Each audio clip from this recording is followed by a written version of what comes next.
베드로는 예수님께 자기 인생을 맡기고 아예 자기 목숨을 예수님께 걸었습니다.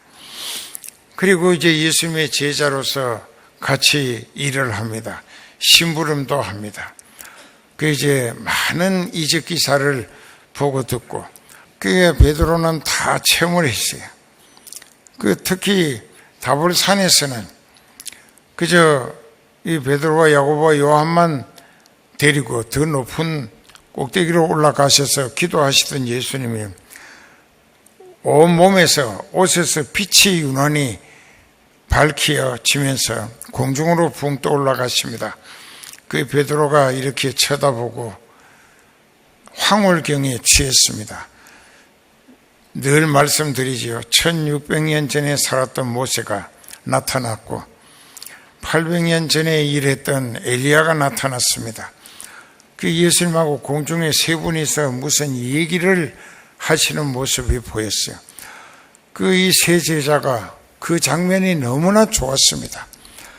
그래서 거기에 흠취해 있을 때 구름이 싹 가리워지더니 예수님이 어느새 자기 옆에 와 계시고 모세도 엘리야도 간 곳이 없습니다.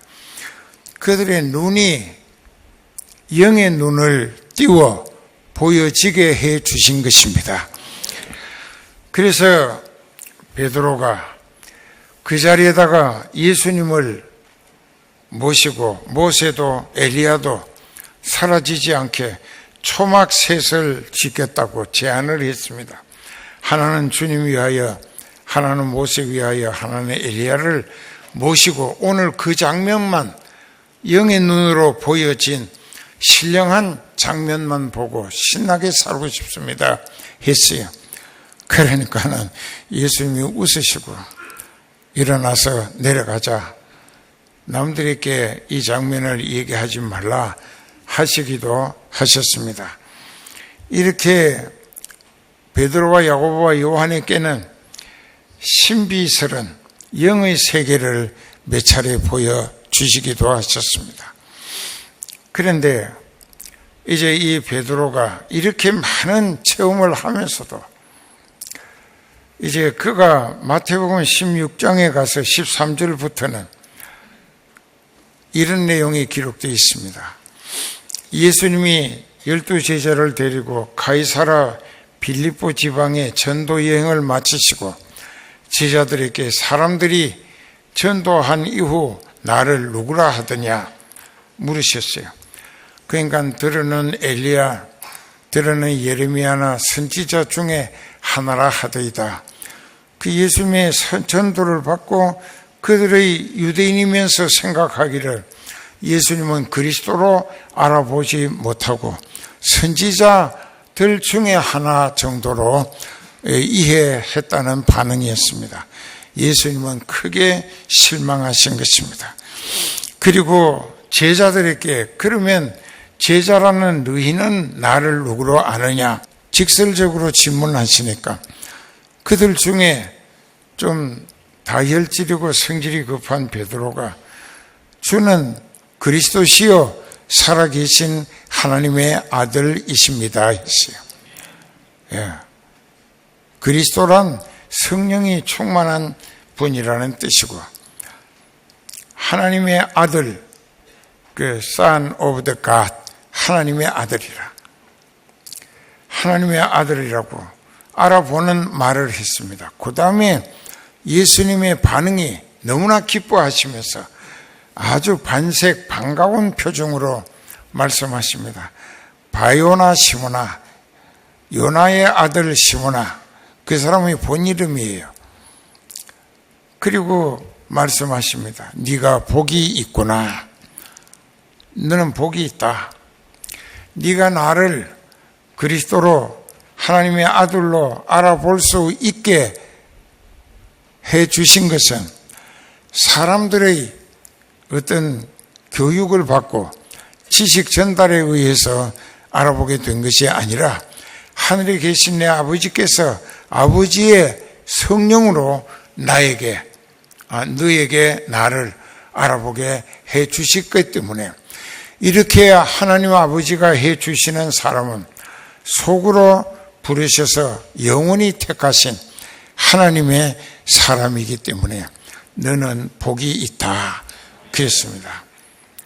그런데 택함을 받기는 했던 가룟 유다는 제자 12명 중에 한 사람으로 회개 일을 맡기도 했었지만 그는 끝내 예수님을 몰라보고 자살해서 예수님까지 팔아먹고 그 돈 은 30도 쓰지 보지도 못하고 예수님이 사형 은도 받는 것을 보고 자기 양심이 괴로워서 회개하지 아니하고 자살을 했다는 것은 예수님을 그리스도로 알아보지를 못했다는 것입니다.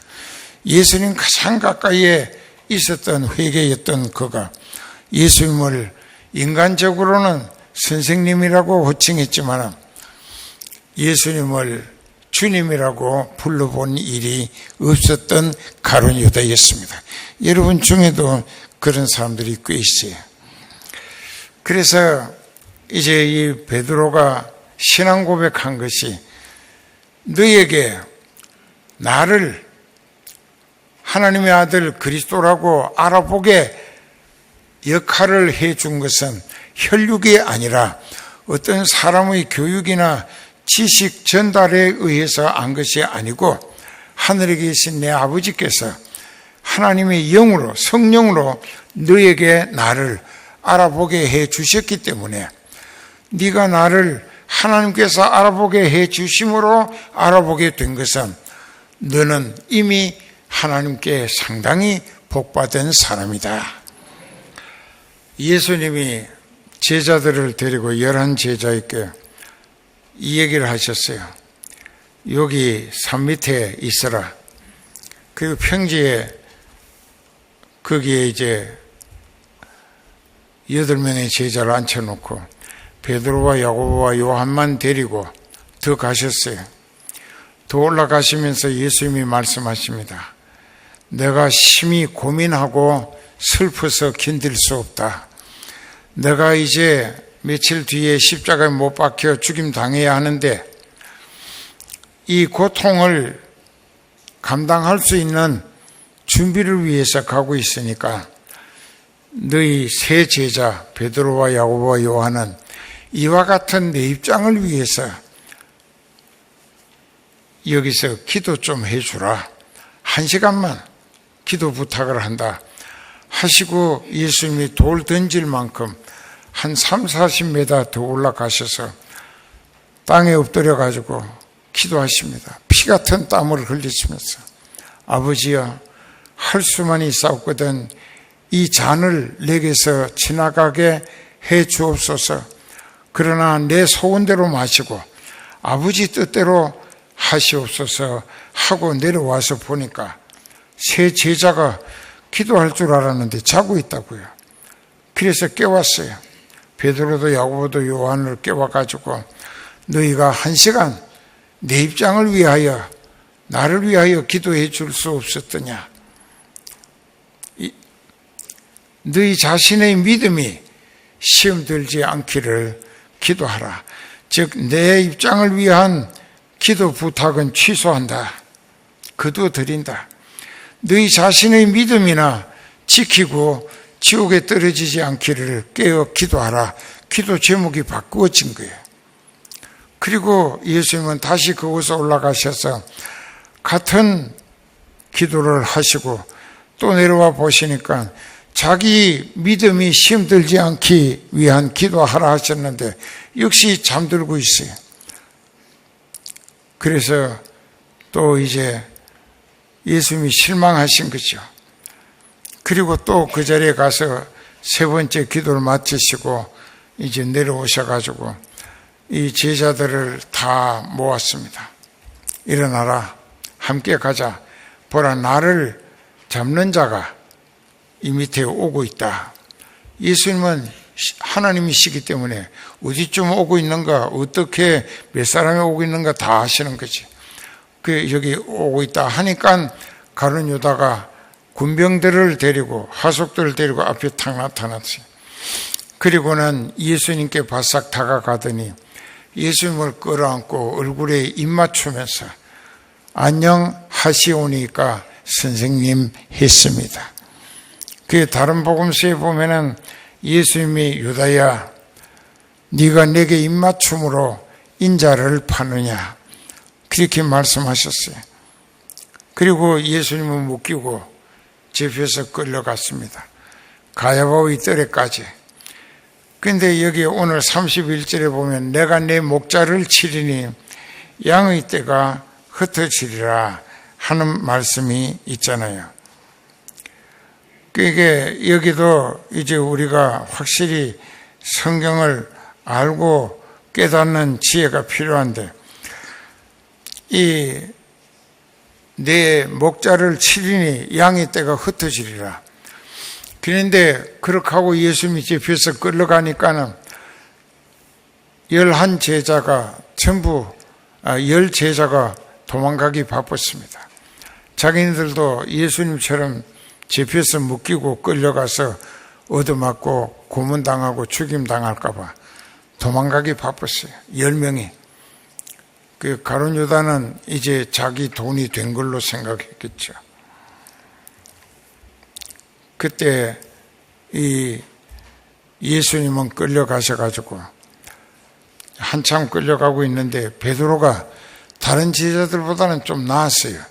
멀찍이 묶여서 끌려가시는 예수님을 따라갔습니다. 가야바의 뜰에 가서 예수님은 도제기를 머리에다 씌워놓고 주먹으로 치고 뺨을 때리고 얼굴에다 침을 뱉고 참 온갖 회욕을 하고 야유하는 시간이 있었습니다.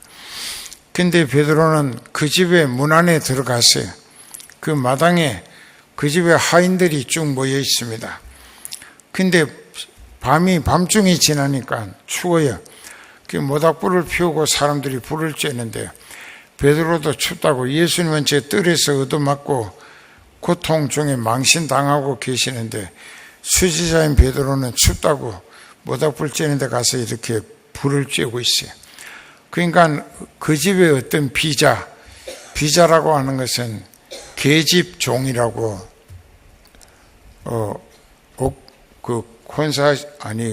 한글 사전에 그렇게 되어 있습니다. 비자라고 하는 것은 계집 아이 종을 말합니다. 그 아이가 말하기를 여자 종이 이 사람도 예수 제자였고 그 패거리다 하니까 시침을 딱 떼고 나는 네가 무슨 말을 하는지 도무지 모르겠다고. 그러니까 또 다른 사람이 있다가 너도 같이 있는 걸 봤는데 너도 그 패거리다 하니까는 나는 절대로 아니라고. 그 다음에 또 피하려고 일어나서 문 밖으로 나가려고 하니까 다른 사람이 있다가 네 말투가 갈릴리 사투리라. 그러니까 그것이 너를 표명하는데 너는 분명 예수 제자야 하니까 맹세하고 예수님을 저주하면서 나는 그 사람을 알지 못한다고 했을 때 닭이 꼬끼어 하고 울었습니다. 그날 만찬 자리에서 베드로가 예수님 앞에 장담을 했었죠.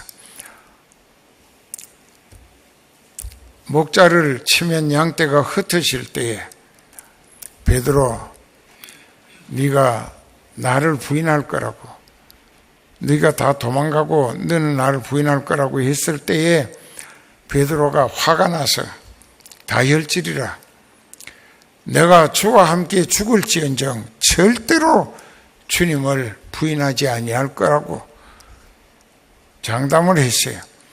그러니까 예수님 말씀이 아니야.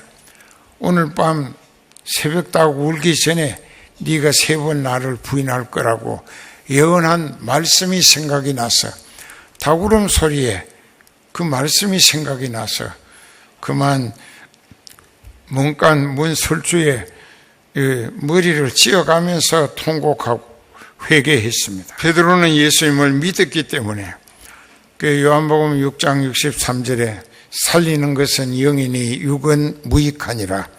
내가 너희에게 이르는 말이 곧 영이요 생명이라.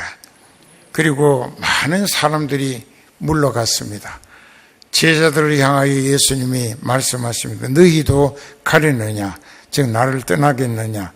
베드로가 대답했습니다. 영생의 말씀이 계시는데 우리가 네게로 가오리까? 거기 68절에 기록되어 있습니다. 영생의 말씀이 계신데 우리가 네게로 가오리까? 이 말 한 것을 보면 베드로는 영생의 소망을 기대하고 예수님 따랐던 것이 틀림없어요. 이 오순절이 됐습니다. 예수님은 돌아가셨고 부활하셨어요. 부활하신 예수님이 여러 사람에게 11번 나타나셨는데 베드로는 그 중에 7번을 예수님을 만났습니다. 그리고 이 베드로가 예수님이 전에는 늘 모시고 살았는데 돌아가시고 부활 후 7번 만나주시고 자기와 늘 함께 하시지 않는 것에 대해서 허탈감 같은 허전함으로 또 무료하고 성령 임하시기 전이라. 그러니까 자기가 나는 갈릴리 고향에 가서 배 수리하고 그물 던져서 고기나 잡아 가족하고 먹고 살겠다. 베드로가 그랬어요. 그러니까 다른 제자들도 기다렸다는 듯이 나도 하고 따라 나서 가지고 다 갔습니다. 가서 그물과 또 배를 몰고 밤에 나가서 밤새도록 고기를 잡으려고 그물을 던져도 한 마리도 잡히지 않아요. 그게 화가 나고 짜증이 나죠. 속이 상하고 춥고 배가 고팠어요. 새벽이 됐습니다. 근데 바닷가에 하얗게 옷을 입은 분이 나타나셨어요. 부활하신 예수님이 그게 나타나셨습니다. 그래서 그 예수님이 묻습니다. 얘들아 고기를 잡았느냐? 그러니까 몰라서 물으시는 게 아니. 그 제자들이 가로되 한 마리도 못 잡았습니다. 그러니까 배 오른편에 그물을 내리라. 그리하면 얻으리라. 베드로는 경험이 있어요. 누가복음 5장 1절에서 11절까지. 그래서 얼른 배 오른편에 그물을 내렸더니 큰 고기만 153마리나 잡혔어요. 그래서 그물을 배에다 끌어올릴 수가 없어요. 너무 많이 무거워서. 그래서 물속에 그물이 잠긴 채로 배로 해변으로 끌어가는데 성질이 급한 베드로는 예수님인 줄 알아보고 겉옷을 걸치고는 물에 뛰어내려서 헤엄쳐서 약 20간을 갔습니다. 아마 한 40m 간 것 같아요. 그래 가서 보니까 베드로가 놀랐습니다. 예수님이 모닥불을 피워놓고 떡하고 생선을 어디서 가져오셨는지 굽고 계셨어요. 익히고 계신다 이렇게. 그래서 그 사이에 그물이 해변에 올라왔습니다. 제자들이 그물을 제치고 이제 큰 고기만 153마리를 그릇에 담고 그 외에 작은 고기는 예수님 만났기 때문에 거기 보니까 떡하고 고기 굽는 냄새가 이 춥고 배고픈 제자들에게 아주 환장하리만치 먹고 싶어서 달려갔겠죠.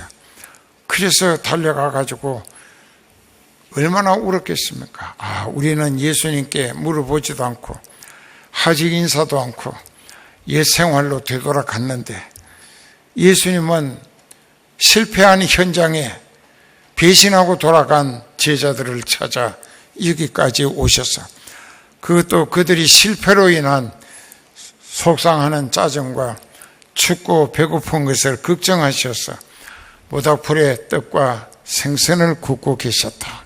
예수님은 영적인 것만 보살피시는 게 아니라 제자들의 육신에 춥고 배고픈 것까지 실패해서 속상하고 짜증나는 그들을 위하여 이렇게 몸을 따뜻이 해주시려고 모닥불 피워놓고 떡과 생선을 굽고 계신 분인데 왜 못 믿으시는가? 여러분들은 왜 그분을 100%로 못 믿고 한 10%, 더 믿는 척 하다가 그나마도 싹 불신하고 자기 방법대로 살면 더 큰 실패로 결국은 지옥길을 재촉하는 어리석음이 되고 말 것인데, 그러다가 이제 감람산 꼭대기에서 성천하시는 예수님 보고 예수님의 부탁대로 예루살렘을 떠나지 말고 아버지께서 약속하신 성령이 너희에게 임하실 것을 기다리며 기도하라. 요한은 물로 세례를 주었지만은 너희는 몇 날이 못 되어 성령으로 불 세례를 받을 것이다 했어요. 그때 베드로도 다 갔습니다. 마가다락방에서 일주일을 금식하며 애타게 전혀 기도에만 힘썼는데 어느 새벽에 급하고 강한 바람 소리와 함께 불꽃 같은 성령이 각 사람 머리 위에 임하여 계시는 것이 다 보입니다. 그리고 이제 사도행전 2장 1절 이하의 말씀인데 4절에 보면 저희가 성령이 말하게 하심을 따라 각각 다른 방언으로 말하기를 시작하니라. 그 참 이상하잖아요. 16개 나라 사람들이 모였어요. 예루살렘에 절기 지키려고. 그랬는데 이 베드로와 그 외에 120명 되는 사람들이 성령의 충만함을 받았어요. 그리고 그 4절서부터 2장 베드로가 성령이 말하게 하시는 대로 대언하는 설교를 시작했어요. 베드로는 갈릴리 사투리로 설교했는데 듣는 사람들은 16나라 사람들이 각기 자기네들이 나면서부터 배우고 익히고 사용하는 자기 나라 말로 들린다 이게요. 잘 알았더니 이게 진짜 방언의 효시라는 겁니다. 방언의 효과예요. 그래서 베드로의 설교 한 번에 3,000명이 회개하고 성령을 받았고 그들이 예루살렘 교회의 시작이 됐던 것입니다. 자, 그때부터 베드로는 성령이 충만해가지고 또 4장에도 5장에도 그 3장에 보면 나면서 안진병이 된 사람을 성전 미문에서 네가 원하는 돈은 우리가 가진 게 없어 못 주지만은 우리가 가진 것으로 네게 주노니 곧 예수 그리스도의 이름으로 일어나서 걸어라 하고 오른손을 잡아 일으키니까 발과 발목이 힘을 얻고 안진병이가 뛰어다니면서 이 두 사람을 따라 성전에 들어갔습니다. 이 일로 인하여 많은 사람들이 그 안진병인을 너무나 잘 알거든. 성전 미문에 앉아 구걸했기 때문에. 그래서 베드로와 요한을 이제 신으로 모시려고 했었어요. 그때 베드로가 화를 내면서 우리도 당신들과 똑같은 사람이다. 하나님이 이런 당신네들 지금 그런 어리석은 짓을 하지 말라고 우리에게 예수 그리스도가 구주이시고 하나님의 아들이시며 그리스도이심을 증거하게 하셨고 그 안진병이가 나면서부터 안진병이었지만은 그는 의사로서는 못 고친다. 그렇지만 예수님은 고치신 거지. 성령으로. 그렇게 해서 오늘 너희 앞에 뛰고 걷고 이렇게 한 것은 내가 고친 것이 아니고 요한이 고친 게 아니라 너희가 십자가에 못 박아 죽인 그 예수님이 성령으로 고치신 것이다.